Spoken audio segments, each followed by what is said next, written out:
और हमने जिस साहिबगंज की बात की है उसके बारे में आपको बता देते हैं कि वहां पर हालात इस वक्त कितने ज्यादा खतरनाक हो चुके हैं। जो महिला वहां पर मुखिया है जिनके ऊपर बड़ी जिम्मेदारी है, उनमें से अधिकतर के पति एक ही समुदाय के हैं। कैसे, ये आपको बता देते हैं। पंचायत है बरहेट संथाली, उत्तरी इलाके में पड़ती है। यहाँ की मुखिया है सोनीला हांसदा और इनके शौहर का नाम है मोहम्मद आजाद। ये कोई एक मामला नहीं है, एक नाम नहीं है, कई ऐसे नाम हैं। हम लगातार आपको सिलसिलेवार तरीके से बताएंगे कि कौन कौन से इलाके हैं और कहां कहां किसके मुखिया हैं और उनके पति एक ही समुदाय से हैं। पंचायत कदमा, यहाँ की जो मुखिया है वो है एंजेलिन हांसदा और इनके पति का नाम है जैनवल शेख। इसके अलावा तीसरा नाम भी सामने आया है, गोपाल डी पंचायत का इलाका है और यहाँ की मुखिया है सुनीता टुड्डू, इनके शौहर का नाम है समनू शेख। ये वो लोग हैं जो बांग्लादेश से सीमा पार करके किसी ना किसी कारण बताकर भारत आ गए हैं और झारखंड के इलाकों में बस गए, यहाँ आदिवासी महिलाओं से शादी कर ली है। पंचायत एक और है दक्षिण बेगमगंज, यहाँ की मुखिया का नाम है ललिता टुडू और इनके शौहर का नाम है उस्मान शेख। ऐसे ही कई और नाम है जो आपको लगातार हम बता रहे हैं। लखीपुर इलाका है पंचायत का, जहां की जो मुखिया है उनका नाम है सुहागिनी सोरेन और इनके शौहर का नाम है मोहम्मद सनाउल शेख। ये फहरिस्त यहीं खत्म नहीं होती है। पंचायत सदागछी है और मुखिया है मारधा मालती और इनके शौहर का नाम है मोहम्मद रहमत विश्वास। लगातार ऐसे मामले यहाँ, दरअसल इन लोगों से जाकर कोमल ने खुद बातचीत की है और इन लोगों ने पूरी सच्चाई बताई है कि कैसे वहां के लोग आते हैं। ये लोग कैमरे के सामने हर एक बात को एक्सेप्ट भी कर रहे हैं। पंचायत है मधुआपाड़ा और मुखिया है मरंग, यहाँ की जो मुखिया है उनका नाम है मरंग हांसदा और इनके शौहर का नाम है सम्यूल। इसके अलावा पंचायत है मयूर कोला, यहाँ की मुखिया है सोना किरकू और इनके शौहर का नाम है वकील अंसारी। तो ये पंचायतें हैं, हालांकि ये कुछ नाम है जो सामने आए हैं, ये कुछ पंचायतें हैं जो सामने आई हैं। ऐसी ही कई ऐसी पंचायतें हैं, कई ऐसे जगह हैं जहां की मुखिया आदिवासी हैं और उनके पति दूसरे समुदाय से हैं और एक ही समुदाय से हैं।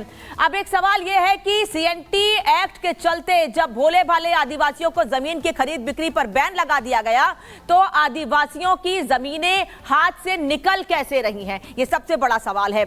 आखिर कैसे आदिवासी लैंड में सेल और ट्रांसफर का खेल चल रहा है, कैसे बदल रही है झारखंड की डेमोग्राफी, तो आपको इन सवालों का जवाब भी दे देते हैं।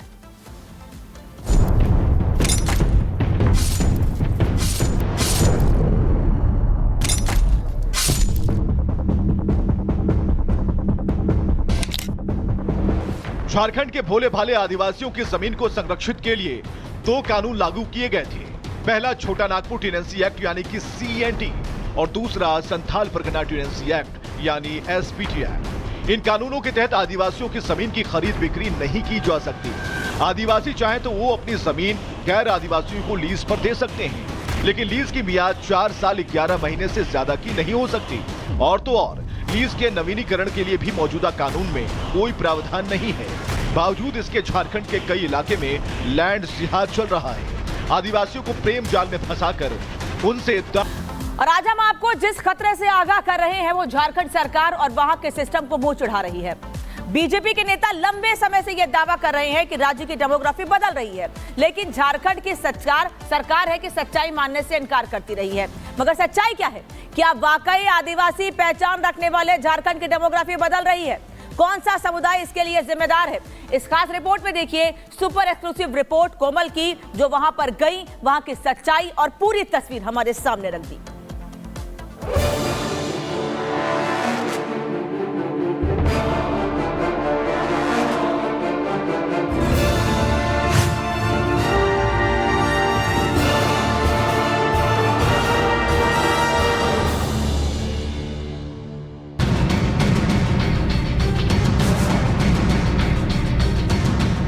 कहते हैं इतिहास सच्चाई पर आधारित अतीत और वर्तमान के बीच एक सेतु है, लेकिन झारखंड के कितने लोगों को यह एहसास होगा कि जो इतिहास हम पढ़ते हैं वो वर्तमान के भविष्य में खुलने वाली खिड़की है। और आज झारखंड में कुछ लोग उसी में घुसपैठ करके इतिहास बदलने की साजिश कर रहे हैं, जो सीधे झारखंड और देश के भविष्य के साथ धोखा है। जी हां, झारखंड की डेमोग्राफी बदली या बदल रही है या फिर बदल चुकी है। इस सच्चाई को जानना हो तो इसका जवाब आपको दिल्ली में बैठकर नहीं मिलेगा। इसका जवाब आपको ग्राउंड जीरो पर मिलेगा, उन आदिवासियों से मिलेगा जो आज अपनी ही घर में अल्पसंख्यक हैं। इस सवाल का जवाब जानने के लिए हम आपको सबसे पहले लेकर चलते हैं झारखंड के साहिबगंज। मुखिया ललिता टुडू, पति का नाम उस्मान शेख, पंचायत दक्षिण बेगमगंज, उधवा साहिबगंज। हम यदि किसी से आदिवासी शादी लड़की से कर लिए तो हम आदिवासी नहीं हुए। एक मिनट क्वेश्चन मानिए, हम आदिवासी नहीं हुए, लेकिन उसके नाम का जमीन भी कैसे आएगा?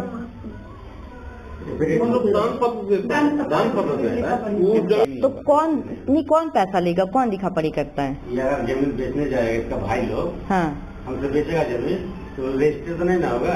हाँ हाँ वो दान पत्र लिखना होगा, हम दान कर रहे हैं। हाँ, अब पलट गया 10 साल के बाद। मतलब आदिवासियों को जमीन के बदले में धोखाधड़ी से बचाने के लिए झारखंड में जो कानून बनाए गए थे उसका तोड़ ढूंढा जा चुका है और इसी तर्ज पर झारखंड के आदिवासियों की जमीन छीनी जा रही है। जमीन है ना, वो आदिवासी एरिया है, अगर उधर हमको लेना हुआ तो मतलब आदिवासी जमीन कैसे लेंगे? लेकिन वही गिफ्ट वाला, तो सरकार की तरफ से जो मनाही है वो नहीं, मतलब वो उसका भी दूसरा रास्ता है। रास्ता और उसमें लिखा जाएगा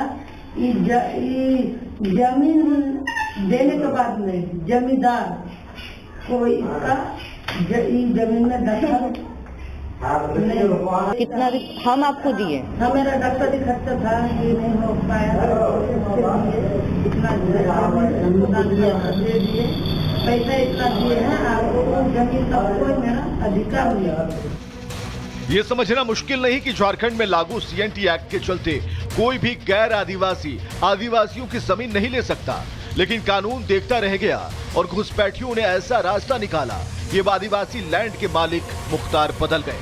ब्यूरो रिपोर्ट, रिपब्लिक भारत।